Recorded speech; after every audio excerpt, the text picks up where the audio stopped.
United States Supreme Court has ruled whether or not Donald Trump should be on the ballot. According to CNN and Fox News, as you come on to the page, kindly hit the like bell and subscribe if you have not done so as yet. Thank you. Supreme Court, as you know, giving Donald Trump a sweeping victory, ruling that states cannot kick him off their primary ballot. That vote was unanimous, sending Democrats and then the mainstream media into a tizzy, such as thus. I think this court has had, obviously, some pretty big issues. With that said, we live in a country of rule of law. We have to respect the court's decisions while disagreeing with them. And honestly, I think that's something that MAGA Republicans could take a lesson from. It's okay to disagree with decisions in one another and not turn into violent rhetoric and attempts to steal elections. Okay, that is the Colorado Secretary of State, and this is Jonathan Turley. Sir, good morning to you. I made the point last hour. She's elected, is she not, in Colorado? Do you know that? Because the state Supreme Court is not. But Jamie Raskin, a Democrat in the House, shortly thereafter said this about to continue the pursuit. I'm working with a number of my colleagues, including Debbie Wasserman Schultz and Eric Swalwell, to revive legislation that we had to set up a process by which we could determine that someone who committed insurrection is disqualified by Section 3 of the 14th Amendment.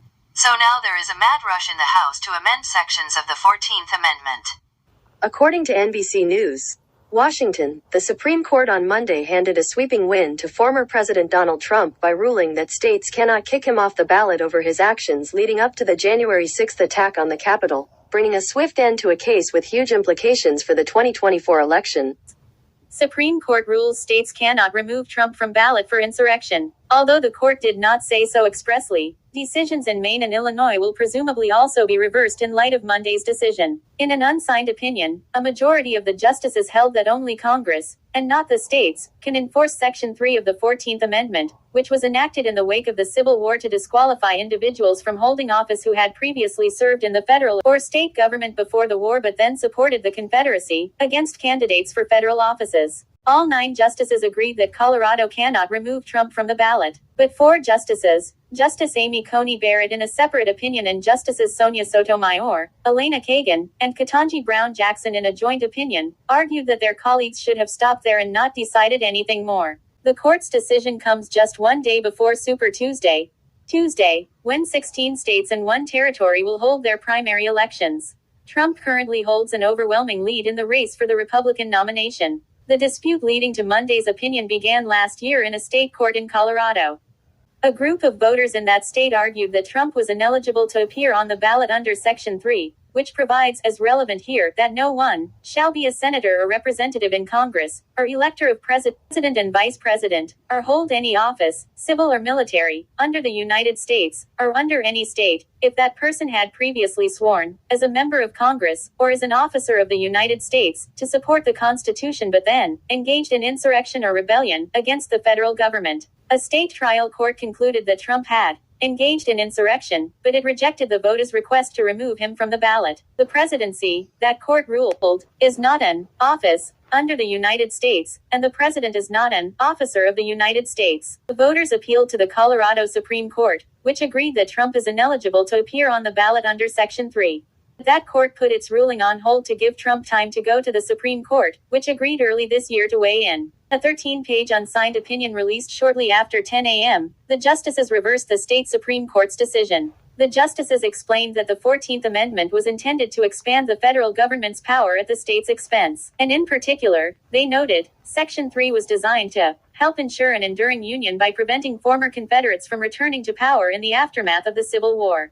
Before disqualifying someone under Section 3, the justices observed, there must be a determination that the provision actually applies to that person. Section 5 of the 14th Amendment gives the power to make that determination to Congress, by authorizing it to pass appropriate legislation to enforce the 14th Amendment. Nothing in the 14th Amendment, the court stressed, gives states the power to enforce Section 3 against candidates for federal office, nor was there any history of states doing so in the years after the amendment was ratified. Moreover, the court added, allowing states to enforce Section 3 against candidates for federal office could create a variety of problems. First, Although Section 5 requires Congress to tailor any legislation that it enacts to implement Section 3 so that it specifically targets the conduct that Section 3 was adopted to prevent, state efforts to enforce Section 3 would not face this same limitation. But the notion that the Constitution grants the states freer rein than Congress to decide how Section 3 should be enforced with respect to federal offices is simply implausible, the court concluded. Allowing states to enforce Section 3 for federal candidates could result in a scenario in which a single candidate would be declared ineligible in some states, but not others, based on the same conduct and perhaps even the same factual record, the court warned. And that could create a patchwork that could dramatically change the behavior of voters, parties, and states across the country in different ways and at different times. Nothing in the Constitution, the court wrote, requires that we endure such chaos. The court did not reach some of the other issues that Trump had urged them to decide in his brief on the merits, such as whether Trump engaged in insurrection. The court's holding that states cannot enforce Section 3 against presidential candidates was sufficient to resolve this case. The court should not have weighed in on the complicated question whether federal legislation is the exclusive vehicle through which Section 3 can be enforced. The court has settled a politically charged issue in the volatile season of a presidential election. Particularly in this circumstance, writings on the court should turn the national temperature down, not up. Their 6-page joint opinion, Sotomayor, Kagan, and Jackson agreed with the result that the per curiam opinion reached, that Colorado cannot disqualify Trump, but not its reasoning. The 3 justices acknowledged that permitting Colorado to remove Trump from the ballot would create a chaotic state-by-state patchwork. But the majority should not, in their view, have gone on to decide who can enforce Section 3 and how.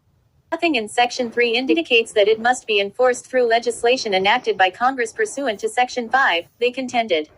By resolving many unsettled questions about Section 3, the 3 justices complained, the majority goes beyond the necessities of this case to limit how Section 3 can bar an oath-breaking insurrectionist from becoming president. Maine's Secretary of State, Shenna Bellows, ruled that Trump was ineligible to appear on the ballot there. But a state court judge put that ruling on hold in light of the Supreme Court's decision to hear Trump's appeal in the Colorado case. A judge in Illinois issued a similar decision last week, but that case is also on hold awaiting the outcome of the Supreme Court proceedings. Although the court did not say so expressly, those decisions will presumably be reversed in light of Monday's decision. Monday's decision comes less than a week after the justices agreed to take up another case involving the former president. On Wednesday, the justices announced that they will hear argument in late April on whether Trump can be tried on charges that he conspired to overturn the results of the 2020 election. That decision is expected by late June or early July. As you leave the page, don't forget to hit the like bell and subscribe to the channel if you haven't done so as yet. Thank you for watching.